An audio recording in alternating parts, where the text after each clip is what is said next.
Adjacent angles की तरह हमारे पास एक और तरह की टर्म आती है जिसको हम वर्टिकली ऑपोजिट एंगल्स कहते हैं जियोमेट्री के अंदर। और वर्टिकली ऑपोजिट एंगल्स का बेसिकली मतलब ये है कि अगर आपके पास मिनिमम ऑफ टू लाइंस हैं जो एक दूसरे को काट रही हो कहीं से भी, बेशक दरमियान से, साइड से, कहीं से भी, हम यहाँ से काट लेते हैं इसको, तो आई एम श्योर आप नोटिस करेंगे कि जब भी दो लाइन एक दूसरे को काटती हैं तो उससे कुछ एंगल्स बनते हैं। सो लेट्स अपना ज़रा कलर चेंज कर लेते हैं।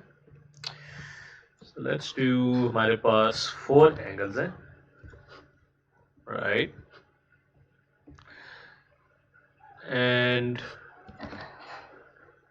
one more, let's do one more, alright, so हमारे पास 4 एंगल्स बनते हैं और इन 4 एंगल्स में से 2 एंगल्स एक दूसरे के बराबर होते हैं, दूसरे 2 एक दूसरे के बराबर होते हैं, जहाँ पर ये वर्टिकली ऑपोजिट एंगल्स का रूल काम में आता है।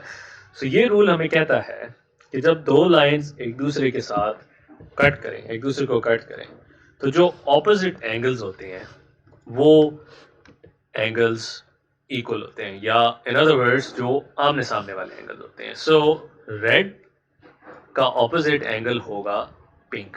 सो जो पिंक वाला एंगल है वो रेड के आमने सामने है, या फिर आप एक और तरह से कह सकते हैं कि रेड का जो वर्टिकली ऑपोजिट एंगल है वो वाला एंगल है जो उसके डायरेक्टली पीछे है। इसी तरह से ब्लू का जो वर्टिकली ऑपोजिट एंगल है वो ग्रीन है, क्योंकि ग्रीन उसके पीछे है डायरेक्टली, और ग्रीन का इसी तरह से ब्लू है, और पिंक का इस तरह से रेड है।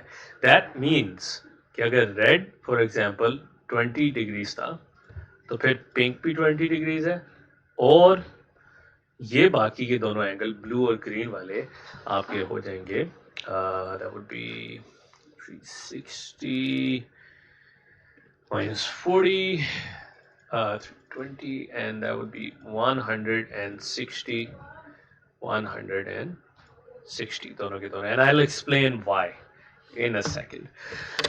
So two things जो याद रखने वाली हैं, one, straight line का एंगल 180 डिग्रीज होता है, बल्कि 3 चीज़ें जो हमें याद रखनी चाहिए, हम ये कर लेते हैं। एक ट्रायंगल में, नंबर 2, किसी भी ट्रायंगल के अगर आप तीनों एंगल्स प्लस कर दें तो वो 180 के बराबर बनते हैं हमेशा।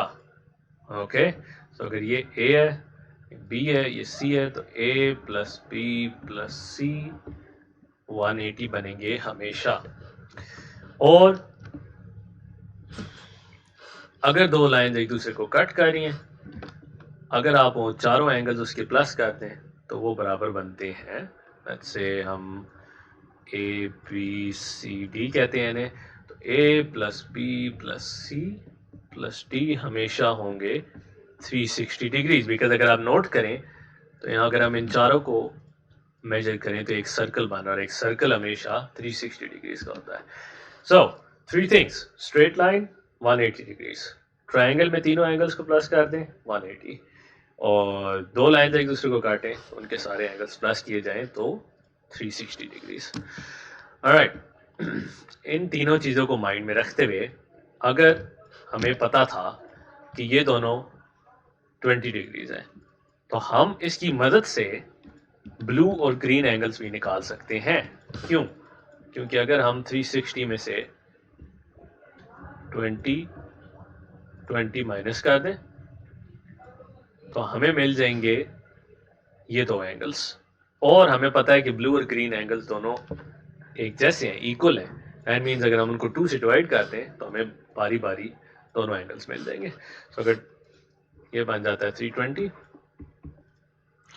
हमारे पास 320 इस वक्त बराबर है ब्लू वाले एंगल प्लस ग्रीन वाले एंगल के। तो अगर हम इसको 2 से डिवाइड करते हैं तो ये बन जाएगा 160। दैट मीन्स ब्लू वाला एंगल है 160, और क्योंकि ब्लू वाला एंगल बराबर है ग्रीन के, तो ग्रीन वाला एंगल भी 160 है।